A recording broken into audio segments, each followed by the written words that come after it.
All right. Welcome to the QB School Show. I am excited. We've got all sorts of great stuff to talk about tonight. Fired up on a number of different levels. Let me know you can hear me. You should know the drill. Hit me with your favorite emoji. Let's get it going. Boo! Cheers. No ice for the ice jokesters. I love it. Joe talked me into upgrading. Oh, love seeing the familiar faces in here. What's going on? Denarius, Johnny, Eric in the house. Oh, ball out Cam. I like it. Changing it up. Love seeing the logos in here. Appreciate the support on a number of different levels. See if I don't go crazy and have an emoji implosion like I did last time. Always interesting. Jake in the house. Appreciate it. All good. Man, it's kind of a bizarre feeling. I'm not sure how y'all are feeling because who knows where you're at. Feel free to let me know if you're checking in outside the States. But like some places it's football country. Some places it's COVID country. Some places still locked down. Some places coming back sort of. Some places are already in school. We're ramping up school here in a few weeks.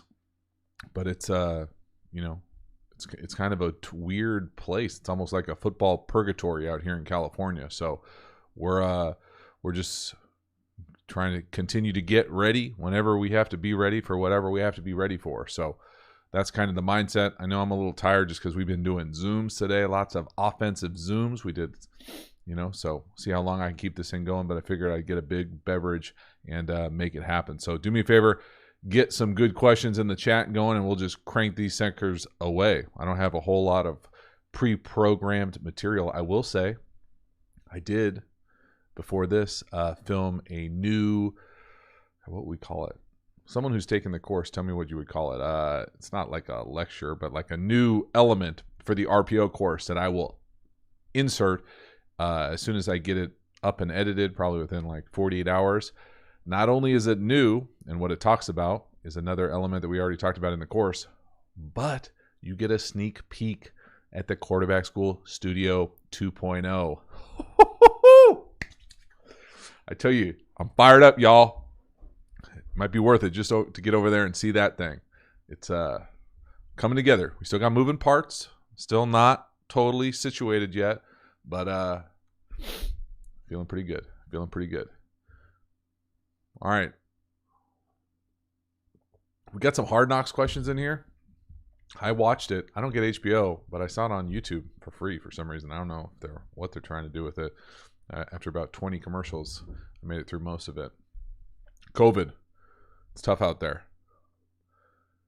And I'm not making a downplaying it either. It's fascinating to see how much these teams are going with it. But it's a lot of moving parts. Hope it works out. All right, Will. JT, what is extreme speed like in person? People talk about Tyreek Hill's speed. What do you think it would look like on the practice field? Is there any obvious difference compared to a normal wide receiver? Absolutely. One of the faster dudes I ever played with. Y'all probably know him. He's still on TV. I don't know what network he works for. Dante Stallworth. He was a guy who we grew up in Sacramento together. Didn't know him very well in Sacramento, but played against him on 7-on-7s. We end up getting drafted in the same class in New Orleans. He is a lightning bolt. I mean, just everything is explosive, quick twitch, crazy fast. And I tell people all the time, for you to look big on an NFL field or for you to look fast on an NFL field, you have to be so fast. You're so big. It's mind-altering. It's crazy, and it's explosiveness. And they're really... It's kind of just like, a terrible analogy is like when you first play a level up in a video game where you're like, everything is so much faster. And then all of a sudden you just get used to it. And for me, I never had to block any of the bigger guys or tackle any of the bigger guys. It was just basically, can you get the ball out of your hand a little bit faster? Can you process a little bit faster for my position? And so from that point of view, I thought it was great. It was kind of a separator, to be honest with you. It was it made the game a little bit more fun. But there were elements, obviously, where if you have to go physically match up against someone, you meet a ceiling pretty quickly. But for me, I didn't have to go cover anybody on an island out there, and so I love throwing to as many fast guys as possible. It's it takes a while to get used to as far as throwing because your landmarks might change a little bit. And but other than that, it's pretty fun. It's a lot of fun actually. Grand High School, I see ya. The Pacers. Oh man, that was quite a combo, Coach Grays. Absolutely right. I remember playing those guys in 7-on-7s. Sometime after about 6 of these pops, you can ask me about those 7-on-7s. All right, Johnny. I see you going nuts in the chat here. Let me see what you got for a question. What is your favorite run concept and pass play off that? Example, wide zone and naked. Well, I can tell you that the example would probably be the opposite of that. I don't really... What's the best way to put this? And I know this is like cheating the question, but it's honestly the truth. Like the concepts for me, I care much more about who's running the concepts. So in the league, probably one of my favorite ones is just fake ISO, and you drop back in what I'm used to calling it a read route.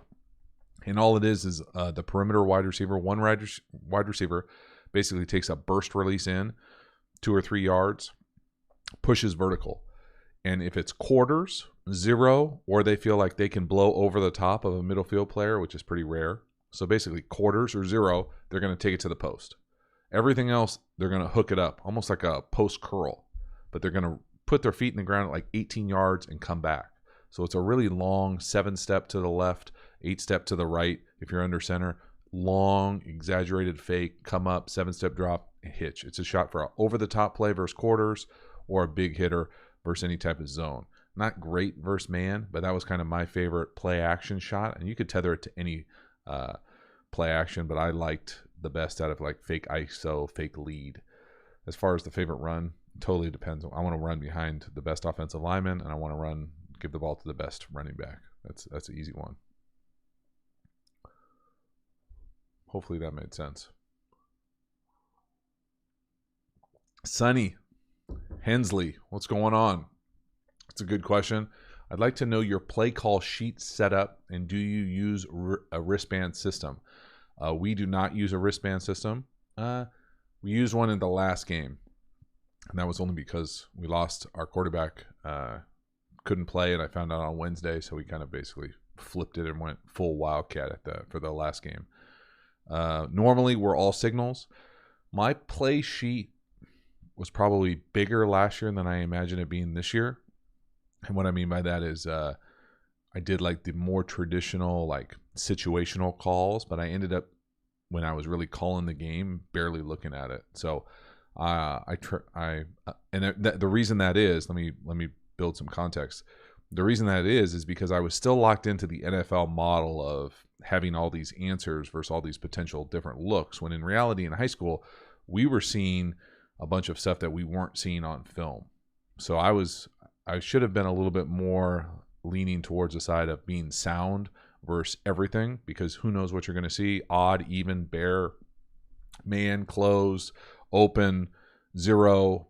We saw it all, and we never saw that on film, because we were a 10 personnel team last year, and there weren't a whole lot of 10 personnel teams in the area throwing it around. So people just got creative against us, it felt like. So I feel like I wasted a little bit of time as far as the preparation with the game planning part of it. I'd rather just be sound with, the few things that we do, or the things that we do, a little bit above average, and roll from there. But no wristbands. I like to signal just because we're very half field, split field, if that makes sense. So concept wise, so I can signal exactly what I want on both sides of the field as far as RPOs, pre-snap, post-snap, concepts down the field, be able to not be tethered to, one signal for one thing. So hope that makes sense.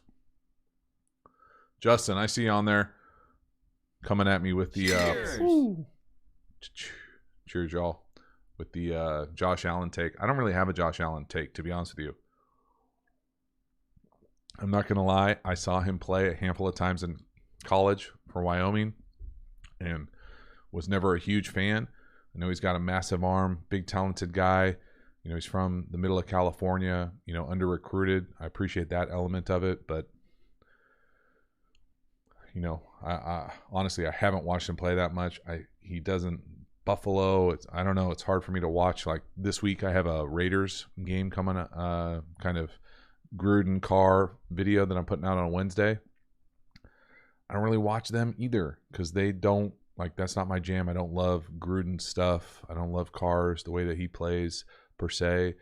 And Josh Allen, I've heard he's made big strides. I know he has a cannon, obviously.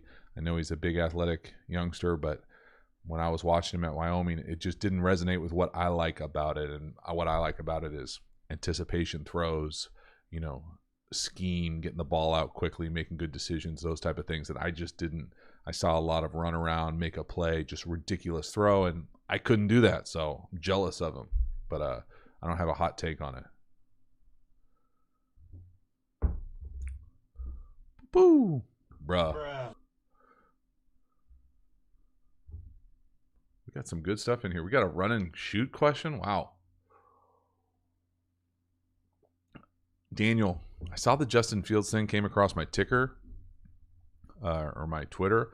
I don't know. I don't know anything about the petition. I would be pretty surprised if it did. I didn't get a chance to talk about the college football thing. Maybe I'll get into it today.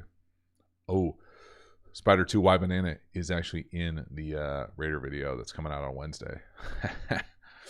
Denarius, by far the best name. No offense to all the members that are in the channel, but I should get out all the books. I should dock you, though, if you haven't read the books, if you've only done the HBO thing. How do you feel system affects the success of a QB in the NFL or high school college football? Can a good QB overcome a terrible system? I'm gonna let you all guess what I will say here. The answer is it depends. So yes, a quarterback can overcome a system. I think it's obviously easier at lower levels. You can even overcome a system in college to a certain extent. But in the NFL, much more difficult to overcome a system. I think it really does matter. And there's a lot of luck, especially in the NFL. At least in college, you can choose somewhat. I don't say you can choose straight up because most of these coaches would leave in a heartbeat for a better job. And that's just a straight up truth. Anybody who tells you different is being disingenuous. But usually you can at least choose. And there are obviously some people that do it very well and some people that have been doing it very well for a really long time. And there are others that are probably just new on the scene that are looking for their next job. And rightfully so. Good for them. But it definitely does matter in the NFL. It's mostly luck. Unless you're a free agent, you can pick where you want to go. But for the vast majority of them in the league, it is luck as far as quarterback matching system, time, personnel around you. Even if you find the right coordinator, the right system, you still have to walk into a huddle with some pretty good players. Like you look around, most of the quarterbacks that are playing at a high level, most of them have some pretty good people around them. I've been in huddles with Hall of Famers, and I've been in huddles with guys that are all going to be, looking for work after the weekend. And there's a different feeling. There's a different element of capacity. And so that's just the real deal. And there's an element of luck that comes into it. And people don't want to hear that, but that's the reality of it across the board. And that really is the reality of that across the board at college, even high school. There's an element of luck as far as who's your coach, what's your system, all those things. And I get it. I've been the guy who didn't feel like I was in a pass-friendly system. It wasn't with a coach who I felt like I got to throw the ball in the second half ever. And so that's just the reality of it. And there's some bummer luck as far as it. Ryan, what's going on? JT or Ball Out Cam, I love it. What do you think Dez could help out Lamar Jackson in the passing game? The Ravens pick him up. I mean, I don't know. It depends. I mean, it really does. And I know this whole show could be called It Depends. The wide receiver thing for me, similar to the running back thing for me, and maybe it's a little bit different at wide receiver, and maybe I'm just a more forgiving guy, but like I would take a flyer on Dez. I would probably take a flyer on Antonio Brown. I know people don't want to hear that, but like it's hard to find people who can separate on the perimeter in the league. And it just is a difference maker. It just is. I feel like running backs are a little bit of a dime a dozen in the NFL, but guys on the perimeter that can create space. I played with guys that like Ocho. Ocho was a guy who could straight up create space. And I probably played with him towards the tail end of his greatness. loose term, but we'll say his ability to get open, greatness, quickness. But even then, he'd get open. It's supposed to be a post, but he'd be open running it out. Well, the dude was open. Would you lose your mind that he didn't run the right route? Sure. But he's also open, and you threw it to him. So, it's it's one of those things where it's just hard to be able to find space on an NFL field. That's the thing that I think I'm always, if someone can consistently win, I can handle a lot. In the huddle, in the building, off the field, all those things. Obviously, you gotta, you can't throw people under the bus and be a headache all the time. But second chances, all those things. If someone can win on the perimeter, I'm all for it. Eric, you talking checkdowns?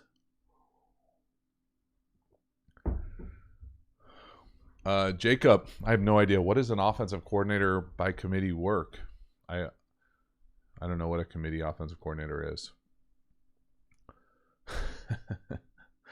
I'm not answering the elite question. I laugh at the elite thing. That's not my jam. Oh, I like that. It depends. The podcast could be I could see that being the connotations just for days. Hey, Peter in the house. What up? Throwing those balls in the driveway. Do me a favor, Peter. Get Brevin to, when he's running in place to catch those balls, you got to move your head, or else it's not realistic. If you just go like this, the hardest part of in my opinion, the hardest part of catching the ball in a real game situation is when your head is moving, when you're running. It's easy to catch it when your eyes are still. It's when your head is moving, whether you're running in place or what. So when you're practicing catching those balls, run in place, get your feet going so your eyes go up and down. Some free advice to those cats. Denarius, have you ever looked into Stefanski? I took a dive and watched every snap of 2019. I didn't love how often they ran it and ran 0 RPOs. So let me be clear, Stefanski. Stefanski is the new Browns head coach. I'm thinking. Yeah, I got you, Peter.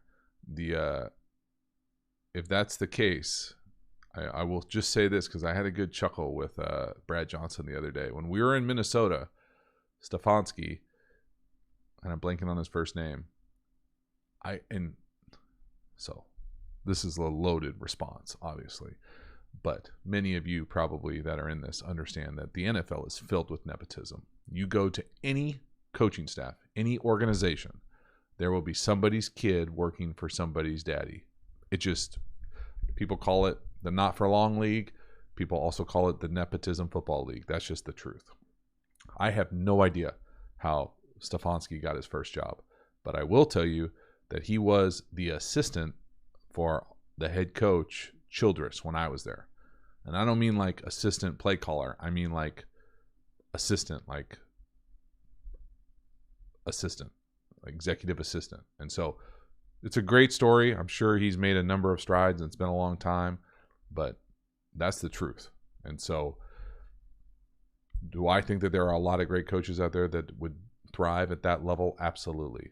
How you get your foot in that door is always fascinating to me. I have no idea how it happens, but I know a lot of people that look like the same people that have those jobs keep getting those jobs. And so it's frustrating from that element. But I can tell you as a player, we always used to chuckle when somebody's daddy was all of a sudden the assistant tight ends coach, and sure as shit, they're 5 years later the coordinator of the Redskins. Like, I mean, I don't know these cats barely, but like and I mean, you can look across the board, whether it's, head coaches at the Niners, head coaches at the Rams, it's just it's the real life talk. People in the locker room know this. I don't care how good of a play caller you are. There's an element of how you get your foot in the door, and I get it. Some of these teams are family businesses, but not really. So for me, I don't have anything great to say about it.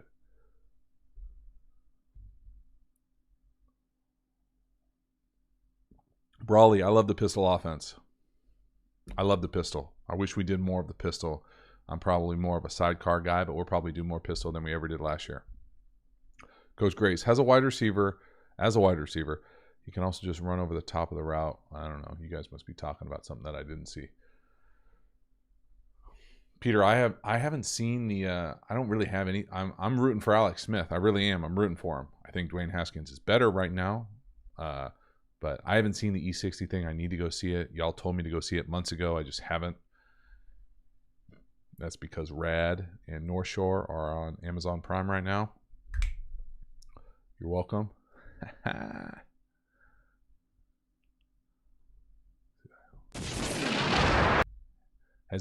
Do me a favor, because we did North Shore last week. Has any person in this chat, in this live, seen the movie Rad?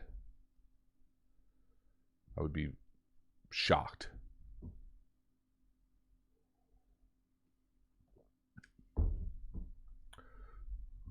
Cheers, Peter. Appreciate you. Thanks for checking out. No one? Man. Probably not. Oh, there you go. NorCal, of course. There you go. True. Oh, Jackson. Oh, whoa, look at that. We got some friendly faces in the house. That's what I'm talking about. Chuck D. Oh, man.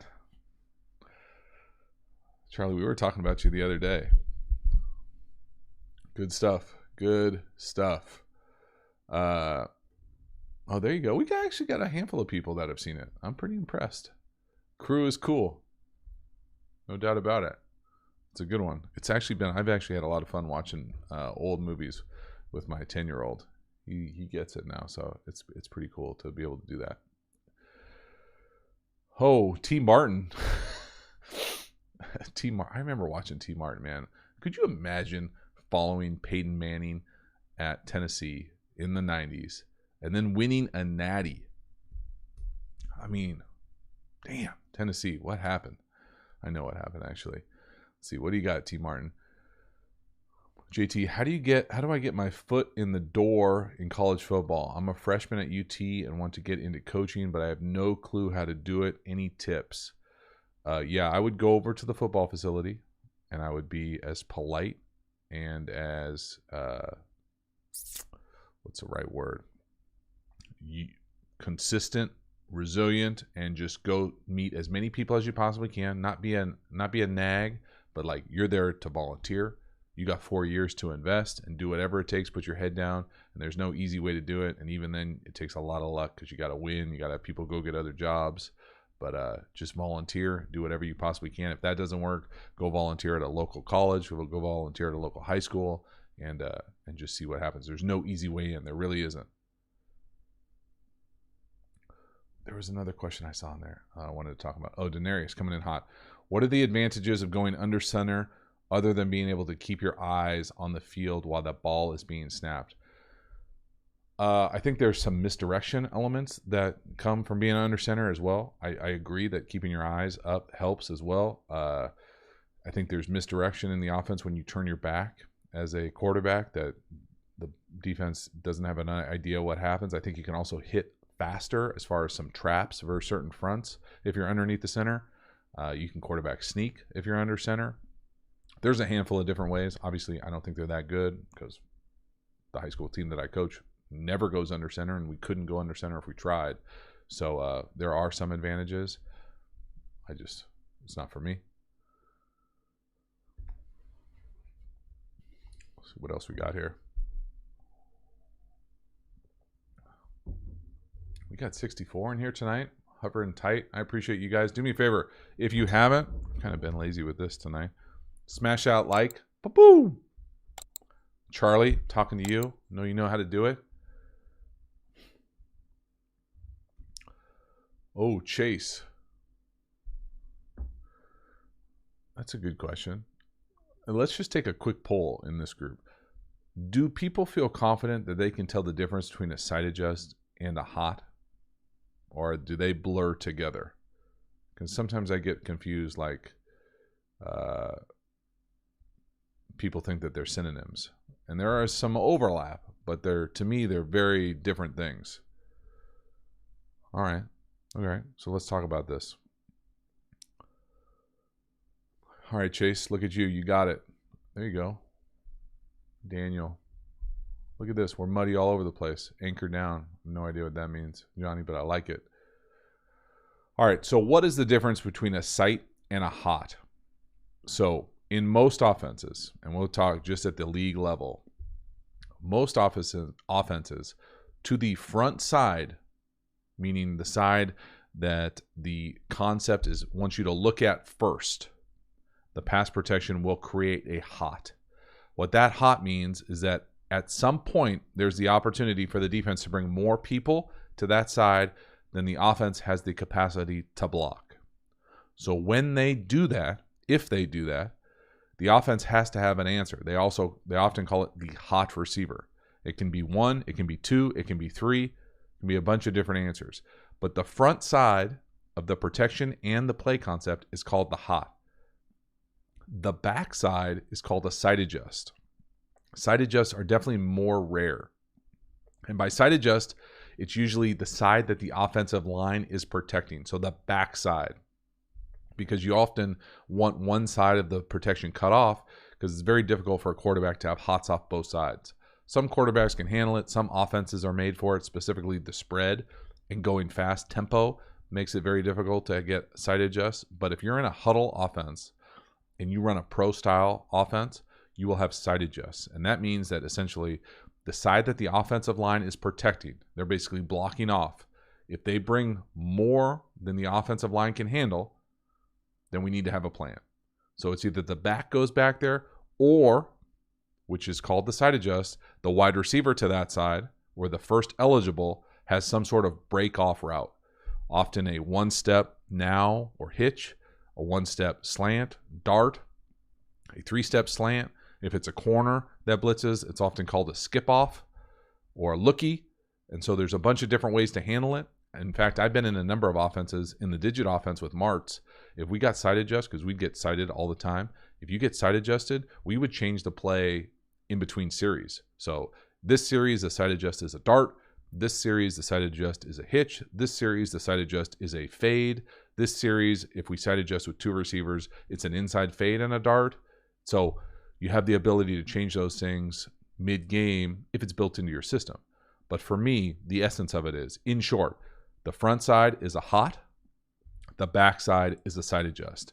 And if you kind of have to memorize what protections have hots and what protections have side adjusts, because some protections have hots on both sides. Most protections have a hot front side, side adjust back side. Some protections say double middle finger, we're blocking it up. It doesn't matter what happens, we're going.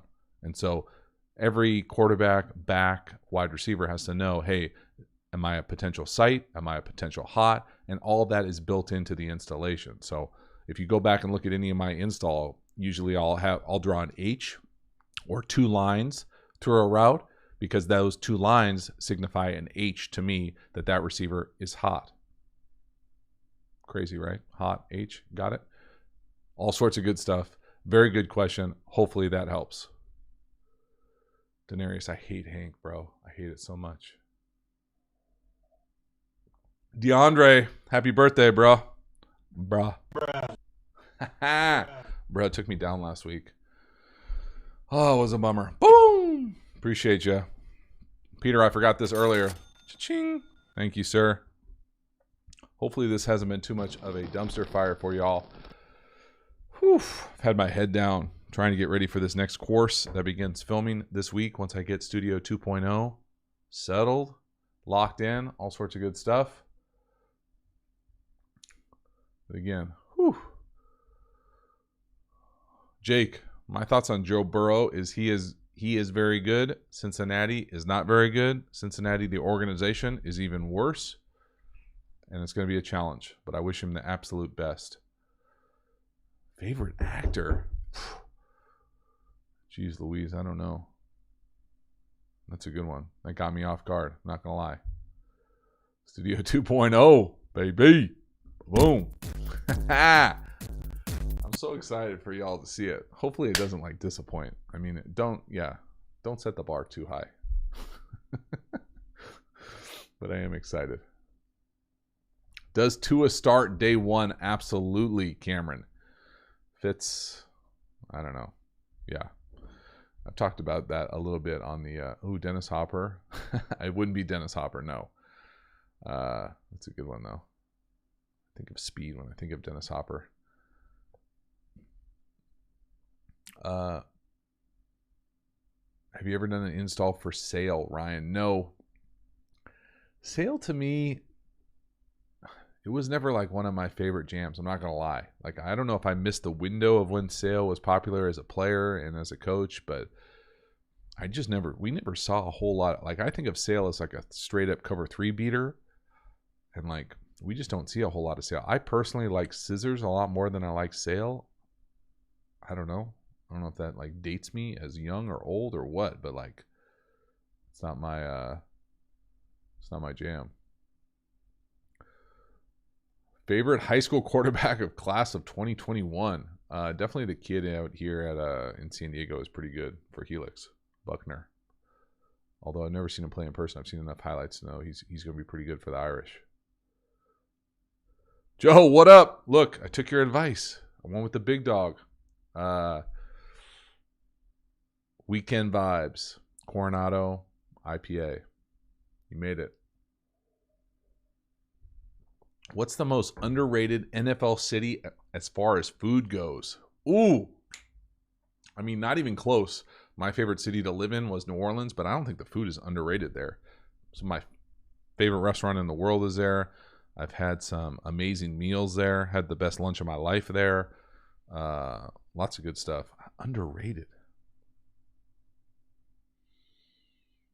I don't know. You know, I'm a Cali kid. Like, I love San Francisco's food. I grew up going to the Wharf, but I don't know if that's underrated. I don't know if people think of San Francisco for food, even though the Niners aren't technically in San Francisco as far as their facility. When we used to play, I used to go out there and eat. I'd probably say there, but I love New Orleans, man. St. Louis. St. Louis ain't it, bro. I can tell you from an NFL player, I've been through St. Louis enough. It wasn't for me. It wasn't my jam. Actually, this is a good story. St. Louis. Thank you for the tea, Eric. We're playing St. Louis. I don't even remember what team I'm on. My buddy that I went to college with was there, and we went to grab steak with one of his coworkers, like a steakhouse right outside the hotel we were at. Homeboy gets prime rib. Charlie, if you're in here, you've heard the story. Homeboy goes to get prime rib, chokes on it. I'm sitting next to him. I'm sitting here. He's sitting next to me. He's choking. He turns to me, and I can't tell if he's joking or not. Excuse me. I turn to him, and I'm like, "Are you okay?" And he turns to me like, "No," like panic face. Like, definitely, like wrong. Goes to take a drink of something, drinks it, just comes straight out of his mouth. And it was like a dark beer, just right down his face. All of a sudden, he's choking. I go into full Heimlich.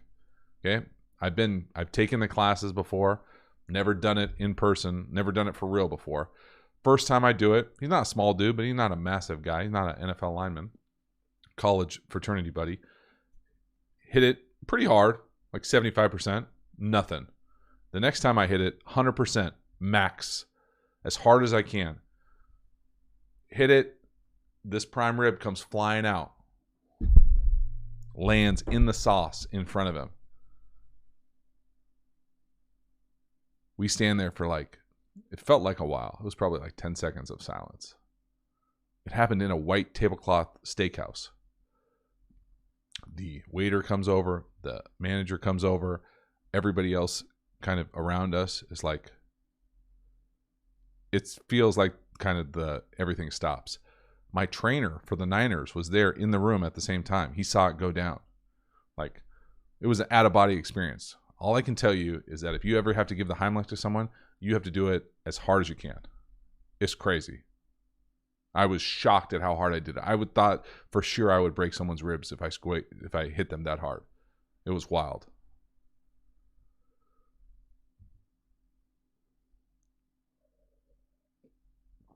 St. Louis. That's what I remember about St. Louis. That and the dome. I do love a good dome.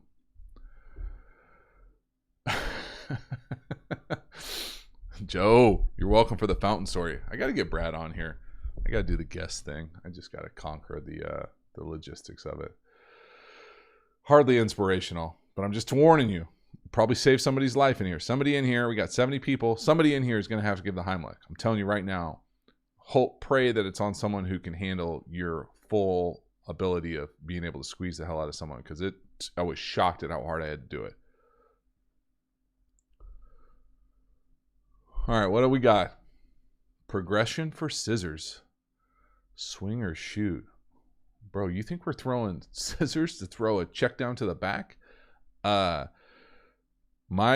progression that we teach is I teach it, let's just talk 2x2. Post by the outside wide receiver. The 1 is an alert versus quarters or 0. The corner is where we're trying to get the ball on basically a sail clear out. So that's 1. The 2 on the backside, so front side 2, corner, backside 2, shallow cross or drive route, backside 1, in route. If we do it at a 3x1, usually like to have the 3 do a 5-yard out. So really you're just high-lowing that kind of corner out there or curl defender, but it's just corner, shallow, in on the backside. I know a lot of people, I spend a good amount of time with a lot of people who spend a lot of time with checkdowns, and I think if you're in the league at a high level at Division I, you can spend a lot of time with checkdowns as far as swings and shoots and the flats. We just do basically over the ball, pop. I tell them pop. All pop means is option over the ball. They got to go get open, give their quarterback something if they can get there. I think it's pretty rare for a high school quarterback to get to the check down. I don't know if other people do or not. Maybe you're just coaching it up better than I'm coaching it, but it's hard to get our guy to, even if our best player is the tailback, which he often was, to get them to get to the check down. It's just hard to get the tailback out. It's, maybe this year will be a little bit more 5-man out type thing, but difficult for us.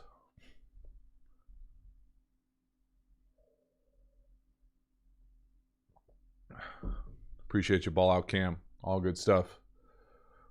I'm running low here. I feel like I'm cheating now that you guys can see exactly what I got here. I don't want this thing to go though. I need a couple more here. Yeah, the old high-low smash.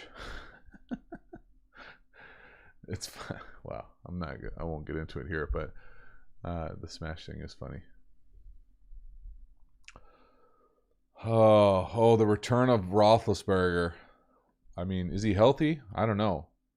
I know I've said it a bunch on this already tonight, but I feel like it bears repeating to a certain extent. These dudes are so big. Roethlisberger is like a legitimate redwood tree. Like he's like a telephone pole in the pocket. Cam Newton is massive. I saw a video today of Cam Newton standing next to Stidham. I mean, it looked like a little kid. They're massive dudes, and so everybody wants to get to the league. I know it's a dream of everybody, and some of us are fortunate enough and lucky enough to make it happen. But like some of these cats are they're massive. And if Roethlisberger is healthy and he's taking care of himself and he can do the things that he's always done, which I don't know why we wouldn't think that. Yeah, I imagine they have a chance. And I think everybody thinks that the Ravens will regress a little. I don't know how you don't. The only way you don't is to like run the table and just take off. I mean, everybody has spent all this time figuring out how to stop Lamar Jackson. So I would imagine there'll be some growing pains in that division, but I wouldn't bet against Roethlisberger if he's healthy.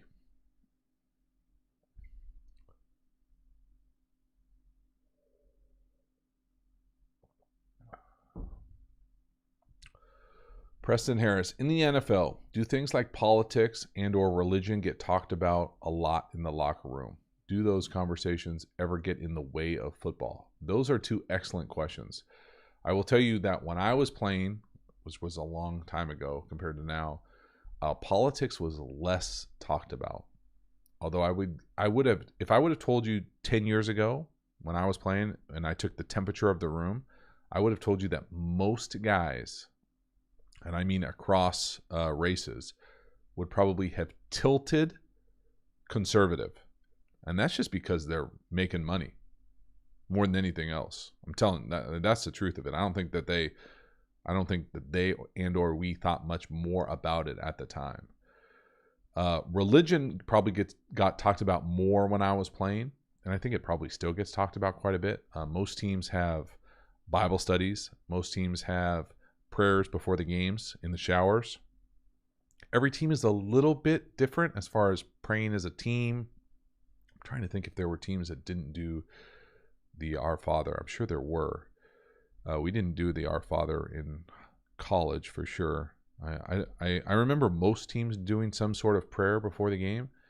It was pretty, it's pretty obvious as far as like who gravitates there. I think sometimes new guys or young guys, are many times I've been invited to many a Bible study in my life.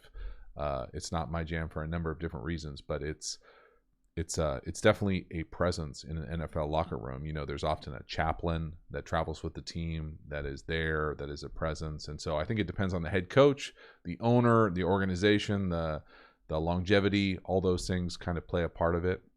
But are you having I will tell you that I've had some amazing conversations. I always remember this one specifically. There was some tension in the room. I was in Detroit. It was John Kitna, Dan Orlovsky, Drew Stanton, myself, Adam Gaze, and Mike Martz. And Mike never really came to the quarterback meetings. He would pull quarterbacks up into his office to have one-on-one. So Adam had to deliver the message. And John is very much a believer. Dan is very much a believer. I think Drew probably tilts towards their side, and Adam and I were probably on the opposite side. And we got into a very heated fundamentalist talk. And it was one of the few times in my NFL career that I remember being very uncomfortable. And not because that I disliked them or that I, didn't understand their point of view or couldn't empathize with their point of view. It made me feel more, I don't know, Cali, more West Coasty, more tree huggery than I probably knew I was at the time, or was more self-aware of that, and just didn't realize that so many people had so many strict, firm beliefs. And maybe it's just my upbringing, my whatever, but that was one of the few times where I was kind of shaken as far as whoa, we're not having a conversation to hear other people's points of view. We're trying to change people's lives here. And it was eye-opening in that regard. And so, but that was one off of, you're talking 12 years, one conversation.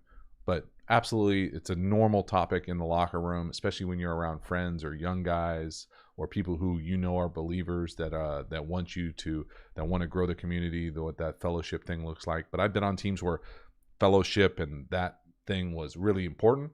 And then I've been on teams where people would never mention it twice. And so I think it just depends.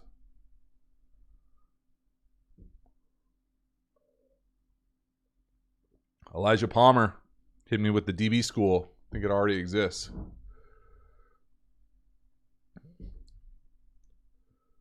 All right. We're out of beverage, so that means that we've run its course here. What maybe one or two more here as I wind down. What? Oh, that's a good question, Michael. I thought you were going straight into some crazy race thing. I didn't want to read the comment. Michael, what do those half white, half black circles mean when representing offensive linemen in play diagrams? Very good question. That's an assumption that I didn't know people had, and so I appreciate you asking. That means the shaded side or the darker side is the side that the defensive lineman is aligned to. So every defensive lineman where he lines up against an offensive lineman has a specific technique, they call it. This is a funny story. Hopefully not everybody I know is in this channel. All those techniques, they call them defensive front technique, defensive line techniques. The way that I think of it as a quarterback, and maybe it's different if you're a D-line guy or person, but I think of it as evens are if you're head up on an offensive lineman. So if you're head up on the center as a defensive lineman, you are in a 0. If you're head up on the guards, you're in a 2. If you're head up on the tackle, you're a 4. And so if you're head up on the tight end, I might be getting this one confused. We'll say 6. 6. Although I'm not positive that that's correct, because we barely play with the tight end. I never talk about it. So head up on the center, 0. If you are shaded onto the guard, you are a 1. If you're on the inside of the guard, you're a 1. Is that right? No, totally wrong. If you are on the shade of the center, see, this is how little I care about this stuff to a certain extent. If you're head up on the center, you're a 0. If you're shaded on the center, you're a 1. If you're shaded on the inside of the guard, you're a 2I, meaning 2 inside. If you're head up on the guard, you're a 2. If you're on the outside shade of the guard, you're a 3. If you're on the inside shade of the tackle, 4I, 4 inside. If you're head up on the tackle, you are a 4. If you're outside shade of the tackle, you're a 5. If you're head up on the tight end, I'm going to say you're a 6. If you're inside shade of the tight end, this is where it gets a little different, you're a 7. And if you're outside shade of the tight end, you're a 9. I've actually had multiple people talk to me about 11 techniques. So occasionally you'll hear me say 11 technique as a joke, or 15 technique if someone's coming from like the Gatorade way outside, but that's the gist of it. So it depends on what's going on as far as the shade, and that's where you see in the offensive line when the offenses draw plays, you see offensive linemen with certain shades in their circles. That's what it means. Different defensive techniques that they're going against. So hopefully that helps.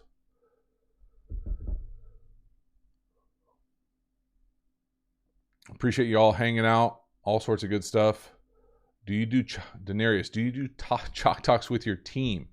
Yes. Spent about 2 hours on Zoom today watching different college football teams, doing installs, talking about college football, just trying to raise our collective football IQ, just because I feel like our students are, they're in this purgatory as far as ball. Like, they want to play. We spent significant time installing a lot of the offense, but I need to keep it interesting. So I try to do the college football thing. We do the NFL football thing a little bit.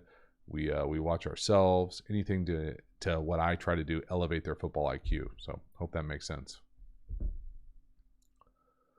All right, y'all. I think, yes, Iron Rain. I think that's about a wrap for me. I appreciate y'all hanging out, and it's been fun. Hopefully y'all enjoyed this week. We got Derek Carr Wednesday. We've got Brock Purdy Friday. If you want Patreon, get over to the to see the full game. Get over to the Patreon community. Do me a favor, if you are interested, sign up for the membership for the live stream. It means a lot to me. I appreciate it. Everybody who's checking in with a logo, good stuff. Joe, bro, I was just over to your channel. I would think I was ignorant that you had a channel over there. I'm over there watching beer tasting. It's amazing. I got to get over there more often. All sorts of good stuff. Thanks so much for hanging out. I appreciate it, and I will see y'all next time.